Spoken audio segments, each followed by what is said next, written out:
அனைவருக்கும் இனிய வணக்கம் பிள்ளைகள்.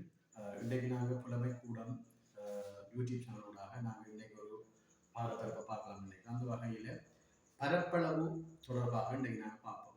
பரப்பளவு என்று சொன்னால் அவங்களுக்கு இதில் தெரியப்படுத்த வேண்டியது நீளம் தர அகலம்.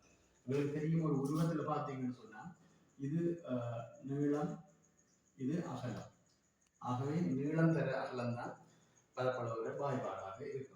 அந்த வகையில பாத்தீங்கன்னா பரப்பளவு பாத்தீங்கன்னு சொன்னா ஒரு உருவத்தில் இருக்கிற பரப்பு, அதாவது இந்த முதலாவது உருவத்தை பாத்தீங்கன்னு சொன்னா இந்த சிறிய சதுர கட்டத்தை எடுத்து பாத்தீங்கன்னா நீளம் 1 சென்டிமீட்டர், அகலம் 1 சென்டிமீட்டர் இருக்குது. ஆகவே இது 1 சென்டிமீட்டர், இது 1 சென்டிமீட்டர். ஆகவே இங்க பாத்தீங்கன்னு சொன்னா இந்த ஒன்றும் மொத்தம் 2 சென்டிமீட்டர், இந்த ஒன்றும் 2 சென்டிமீட்டர். ஆகவே நீளம் 2 சென்டிமீட்டர், அகலம் 2 சென்டிமீட்டர். ஆகவே பரப்பளவினுடைய வாய்ப்பாடு நீளம் தர அகலம். ஆகவே நீளம் 2 சென்டிமீட்டர் தர அகலம் 2 சென்டிமீட்டர். ஆகவே மொத்தம் 2 தர 2 4 சதுர சென்டிமீட்டர் என்று நீங்கள் அதை எழுத வேண்டும். ஆகவே இந்த உருவத்தினுடைய இந்த சதுரத்தினுடைய பரப்பளவு 4 சதுர சென்டிமீட்டர்.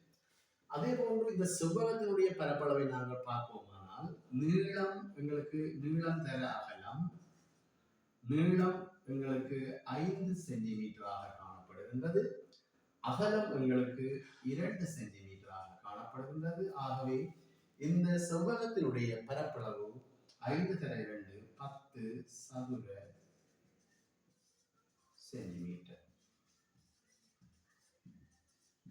நீங்கள் 10 சென்டிமீட்டர் வர்க்கம் என்று சொல்லலாம். அது பெரிய வகுப்புகளுக்கு நீங்கள் செல்கிற போது படித்தீர்கள்.